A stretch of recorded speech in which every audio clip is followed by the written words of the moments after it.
At 3:42 a.m., a scream shattered the silence of a small, run-down apartment in Maple Grove. Michael Carter, a worn-out father working double shifts, shot up from bed. His 9-year-old son, Lucas, was standing frozen in the bathroom, clutching his robot-shaped flashlight. The beam shook in his hands, landing on a swollen, angry red lump on his neck. The lump throbbed, almost like it was alive. At its center, something dark moved, a thin, black, leg-like shape twitching in the dim light. Michael, a former Navy medic, rushed in. His heart pounded as Lucas whispered, "It's moving, Dad." Michael's hands, once steady in the worst emergencies, now trembled. Could this really be something burrowing into his son?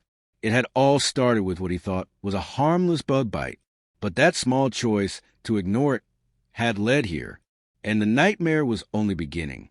Where are you watching this story from? And have you ever faced a local environmental issue like the one haunting Maple Grove? Michael Carter's boots hit the linoleum before his brain caught up with Lucas's scream, the sound cutting to the haze of exhaustion that defined his life. At 37, he looked a decade older, the past 3 years etching deep lines around his eyes since losing Sarah, his wife, to an ambush in Syria. Once a Navy medic with nerves of steel, Michael now worked a convenience store by day and night security at Brookside Industrial Park, his hands calloused from labor, not healing. Their Maple Grove apartment, a drafty unit on the edge of a factory district, was all he could afford after selling their home to cover Sarah's mother's hospital bills. The silver wedding band he still wore glinted faintly as he rushed to the bathroom, heart pounding like a storm. Lucas stood trembling, his small frame dwarfed by the chipped bathroom mirror. The lump on his neck, once a speck dismissed as a mosquito bite, had grown to the size of a walnut, its red surface tight, the dark center pulsing with something alive. Michael's medic training kicked in. Inflammation, possible infection, but the leg-like thing moving under Lucas's skin defied logic. "It hurts, Dad," Lucas whimpered, clutching his stuffed robot. Michael's got twisted, guilt crashing over him. He'd told Lucas it was nothing, just a bite from the stream where he played. How had he been so careless? 3 weeks earlier, mid-June's heat had smothered Maple Grove like a heavy blanket. Lucas, a lanky kid with his mother's green eyes, spent mornings by the stream behind their complex, collecting bugs in jars, his giggles ringing through the muggy air. Michael, rushing to his store shift, had barely glanced at the red dot on Lucas's neck. "There's calamine in the cabinet, Bud," he'd called, dropping a quick kiss before bolting out the door. Their neighbor, Evelyn Harper, a frail woman with warm eyes, often watched Lucas after school, her kitchen smelling of lavender and regret. She noticed a bite, too, muttering about gnats, but Michael, drained by 18-hour days, shrugged it off. Haven't we all dismissed a small warning, hoping it's nothing, only to regret it later? By Tuesday, the bite had worsened, redder and harder, itching so fiercely Lucas scratched until blood speckled his fingers. Michael, exhausted from a double shift, applied antibiotic ointment, his medic's instincts dulled by fatigue. "Don't scratch, Lucas," he said, his tone sharper than meant. Lucas nodded, but his eyes held doubt. At school, his teacher, Mrs. Thompson, noticed him flinching, her frown deepening as she sent him to the nurse. The nurse's call was stern. "This needs a doctor, Mr. Carter." Michael's chest tightened, memories of hospital bills, thousands unpaid from Sarah's mother's care, flooding back. He couldn't risk his job, not with rent looming and a gas bill overdue. "I'll handle it soon," he told the nurse, his voice hollow. But soon didn't come. By Thursday, Lucas's fever spiked, his neck throbbing with a dull ache. Evelyn, peering through her bifocals, pressed an ice pack to the swelling, her voice shaky. "This isn't normal, Michael." That night, Lucas woke screaming, the lump now a grotesque knot, its center dark and fibrous. Michael's heart froze as he saw the movement, a subtle shift beneath the skin, like something alive. He sped to Maple Grove Urgent Care, Lucas clutching his robot, the car's engine rattling over uneven roads. The waiting room buzzed with coughing kids and tired parents, the receptionist's words cutting deep. "There's a $510 balance from your last visit. Michael's hands shook as he handed over his nearly max credit card, knowing they'd skip meals again. Dr. Larson, a lean man with keen eyes, frowned at Lucas's neck. "This isn't a typical infection," he said, probing the hot, taut skin. "It's progressing too fast." He prescribed antibiotics and warned, "If it worsens, go to the ER immediately." Michael nodded, his mind racing. $50 short for the full prescription. He borrowed $25 from Evelyn, skipping the pain meds. Back home, Lucas whimpered through the night, the antibiotics useless against the growing horror. Michael sat by his bed, applying ice packs, his medic's training screaming this was no ordinary bite. What was happening to his son? And why hadn't he acted sooner? Have you ever faced a moment where fear and finances forced an impossible choice? Saturday brought no relief. Lucas couldn't attend school, his fever climbing, the lump distorting his neck. At school, whispers spread. Joey Miller called it a zombie bite, making Lucas's cheeks burn with shame. The nurse called again, her voice urgent. "He needs a hospital, Mr. Carter. Now!" Michael's boss at the store was blunt. "Leave now and you're done." Michael's world shrank to Lucas's pale face, his glassy eyes. He carried his son to the car, vowing no more delays. At the hospital, a familiar face appeared. Dr. Daniel Reed, Michael's old friend from high school, now a doctor at Riverside General. Their friendship had fractured over Sarah, Daniel's unspoken feelings for her creating a chasm. Evelyn called. Daniel said, his tone professional but cool, "Let me help." Daniel's examination was grim. "This isn't responding to antibiotics," he said, his gloved fingers tracing the swelling. "We need to drain it." Michael's throat tightened, guilt and fear choking him. As they prepped Lucas for surgery, Daniel pulled Michael aside. "Has he been near anything unusual? A stream, woods?" Michael nodded. "He plays by the stream behind our apartment, near Grayson's factory." Daniel's eyes narrowed, but he said nothing, ushering Lucas into the surgical suite. Under the harsh lights, the truth emerged, a writhing, engorged bed bug, swollen from Lucas's blood, pulled from an incision. 2 more followed, their dark bodies glinting in the specimen jar. Michael's knees buckled. How had this happened? What kind of nightmare had burrowed into his son? Share your thoughts. What would you do if you found something this horrifying in someone you love? The hospital room's sterile hum couldn't mask Michael's racing thoughts as Lucas slept, a small drain protruding from his bandaged neck. The bed bugs, grotesque, blood-swollen parasites, sat in a sealed container, their presence a sickening puzzle. Daniel's voice was low, urgent. "Bed bugs don't burrow like this, Michael. This is unnatural." Michael's mind flashed to their apartment, its creaky floors and peeling paint. Had the infestation been there all along, lurking in the walls? Or was it something darker? He thought of Victor Grayson, their landlord, whose factory loomed near the stream where Lucas played. Was there a connection? Daniel's tablet glowed with lab results. The bugs showed traces of permethrin and dichlorvos, industrial insecticides, plus solvents not meant for residential areas. Michael's medic training clicked. Those should kill bugs, not make them aggressive. Daniel nodded. Chronic exposure can create resistance, like superbugs. We tested the stream water. It's contaminated with the same chemicals. Michael's blood ran cold. Grayson's factory, dumping waste into the stream where kids played, was poisoning their world. But why the bugs in Lucas's neck? And how had they gotten there? Michael's thoughts were interrupted by Karen Walsh, a social worker with a neat blazer and a clipboard. "Mr. Carter, we need to discuss Lucas's care," she said, her tone calm but probing. Michael's stomach knotted. Neighbors had whispered about child services, their stares heavy with judgment. "He's getting treatment now," Michael said, defensive. Daniel stepped in, his voice firm. This infection was atypical. Michael acted as soon as the severity was clear.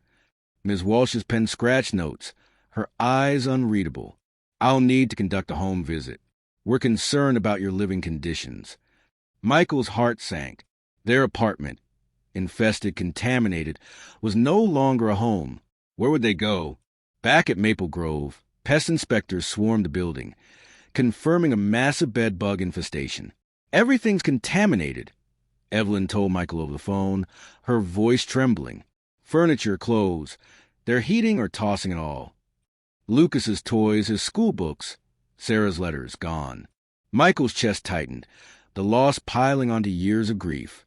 He glanced at Lucas, now awake, sketching robots. "Dad, are the bugs in our house too?" he asked, his small hand touching the bandage. Michael forced a smile. "We're fixing it, Bud." But doubt gnawed at him. Was Grayson's factory the source? Or was there something more deliberate at play? Daniel arranged for Michael and Lucas to stay in a hospital family apartment, a clean haven with no roaches. As Lucas slept, Michael found a padded envelope in his coat pocket, delivered days ago. Inside was a worn stuffed dog, its fur frayed, and a note. Sarah wanted Lucas to have this. Carried it in Syria. Major Tom Keller. Michael's heart stopped. Sarah had never mentioned a dog or a Keller. Suspicion flared as he examined the seams, finding tiny dark specks, bed bug casings. This wasn't a gift. It was a trap. But why? Who would use Sarah's memory to harm them? Daniel's investigation deepened. "There's no Major Keller in Navy records," he said, his voice tight. The dog's bugs matched the chemical profile from Lucas's infection and the stream. Michael's mind reeled. Grayson, their landlord, owned the factory and the apartments. Had he targeted them? Michael remembered Grayson's smug grin, his son Noah mentioning Lucas's gross neck thing at school. Was this personal? Michael's hands clenched, anger mixing with fear. "We need to know what Grayson's hiding," he said. Daniel nodded. "The health department's on it. They're testing the factory and apartments now." The next day, Lucas's fever broke, his color returning, but Michael's resolve hardened. He dug into Grayson's history, finding complaints about the factory buried by local officials. Evelyn shared a yellowed article about a 1980s spill, hushed up to protect Grayson's property empire. "I saw dead birds by the stream back then," she said, her hand shaking. Michael's anger flared. Grayson's negligence had poisoned the stream, maybe the bugs, and now his son. But was it negligence or something darker? Have you ever suspected someone's greed hurt those you love? What would you do to uncover the truth? Michael visited the stream, its banks thick with reeds, a chemical sheen on the water. He found a rusted drum half buried in the mud, its label faded but marked with Grayson's logo. Nearby, a child's sneaker lay abandoned, Lucas's size. Michael's heart pounded. How many kids were at risk? He called Daniel, who alerted the EPA. Inspectors descended, pulling samples, their faces grim. Heavy metals, solvents, pesticides. One reported, "This stream's a toxic mess."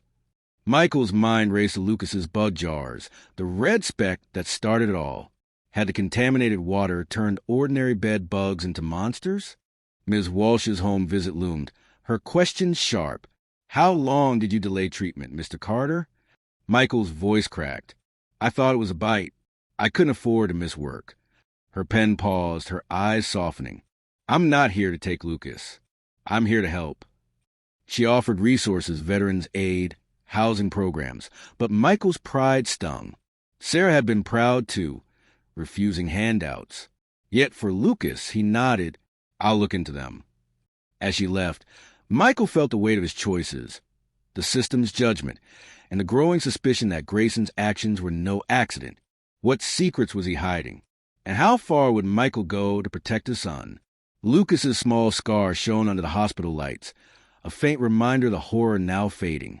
Michael sat by his bed, watching him sketch spaceships, his laughter a fragile hope. Daniel burst in, his tablet glowing with urgency. The EPA found proof. Grayson's factory has been dumping for decades. Emails show he paid off inspectors to stay quiet. Michael's jaw tightened. And the bugs. Daniel's voice dropped. The chemicals altered their behavior, made them aggressive, capable of burrowing. The dog was deliberate. Grayson's attempt to pin the infestation on you. Michael's blood boiled.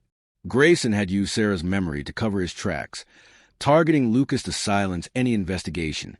But why them? Michael's mind flashed to Sarah's deployment.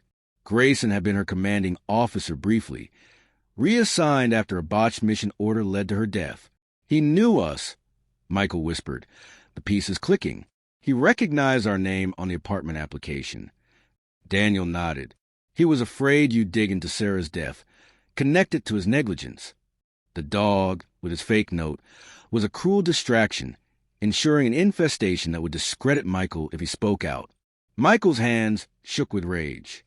Grayson had endangered his son, exploited his wife's memory, all to protect his empire.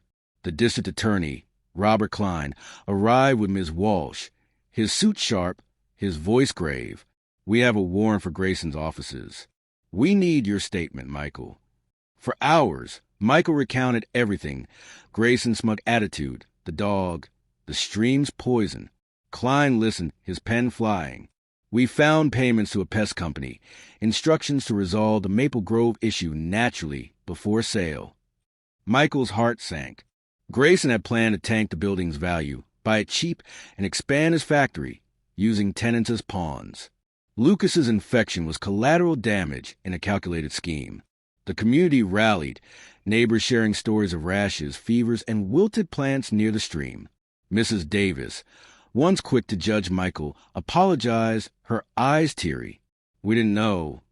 Joey Miller gave Lucas a handmade card, his scrawl reading, "Sorry I was mean." Even Noah Grayson, subdued, whispered to Lucas, "I didn't know my dad was bad." Michael's anger softened at his small voice, but not for Grayson. The man who caused Sarah's death and nearly killed Lucas would face justice. But would it be enough? Have you ever faced a betrayal so deep it changed how you see the world? Daniel offered his parents' guest house, a tidy cottage near Lucas's school. "It's yours as long as you need," he said, his voice warm with their renewed friendship. Michael hesitated, pride warring with necessity, but Lucas's bright eyes, free of fever, decided it. "Thanks, Daniel." A hospital job offer followed. ER work with steady hours and benefits, a lifeline Michael hadn't dared hope for. As they settled into the cottage, Evelyn revealed a staggering truth. "Sarah was my daughter." Michael reeled, seeing Sarah's eyes in her weathered face. She'd moved to Maple Grove to be near Lucas, hiding her identity out of guilt. "Can I be his grandmother now?" she asked. Michael nodded, tears falling. Sarah would want that. The EPA cordoned off the stream, their trucks rumbling as they hauled away drums. Grayson's arrest made headlines, his handcuffs flashing under camera lights. Emails, records, and whistleblower testimony painted a damning picture. Decades of dumping, a deliberate infestation, and a cover-up targeting Michael's family.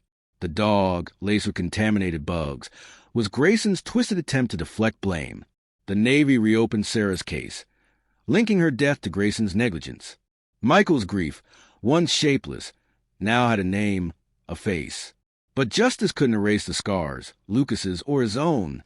The Sarah Carter Memorial Garden broke ground, a community effort to reclaim the poisoned land. Neighbors, once distant, planted wildflowers, their hands in the dirt, a quiet rebellion against Grayson's greed. Lucas, trowel in hand, dug the first scoop, his scar a faint badge of courage. Michael spoke to the crowd, his voice steady. Sarah believed in making things grow. This garden, this community, is her legacy. Evelyn clutched Sarah's photo, her tears falling like rain. Daniel stood beside Michael, their friendship a bridge rebuilt from ashes. What would you plant to honor someone you've lost? 6 months later, autumn's amber glow bathed the Sarah Carter Memorial Garden, where Lucas darted among wildflowers, his laughter mingling with the buzz of bees. Michael watched his ER scrubs crisp from a long shift, the chain around his neck holding Sarah's ring, a love carried forward, not left behind. Grayson's 18-year sentence and restitution fund couldn't erase the pain, but they offered a path to healing. The community, once fractured, had woven itself tighter, neighbors now family. Evelyn, Lucas's grandmother, taught him to plant daisies, her stories of Sarah stitching their past to their future. Daniel, no longer just a doctor but brother, joined their Sunday dinners, his laughter filling the gaps grief had carved. Lucas's scar, a faint crescent, was his badge of courage, proof he'd face a nightmare and emerge stronger. Michael's scars, grief, shame, fear, were less visible but just as real, marking a man who'd fought for his son against impossible odds. This story isn't just about a bug or a corrupt landlord. It's about the America we still believe in, where community heals, where second chances bloom from betrayal. What's your badge of courage? What garden would you plant to mark your survival? Share your story in the comments. Your words might light the way for someone lost in their own darkness. As Michael touches a ring against his heart, watching Lucas chase fireflies, he knows. Some wounds heal, some wrongs are righted, and sometimes from the deepest pain, hope grows. Let's keep this conversation alive. Tell us your thoughts, your scars, your triumphs, and where you're watching from.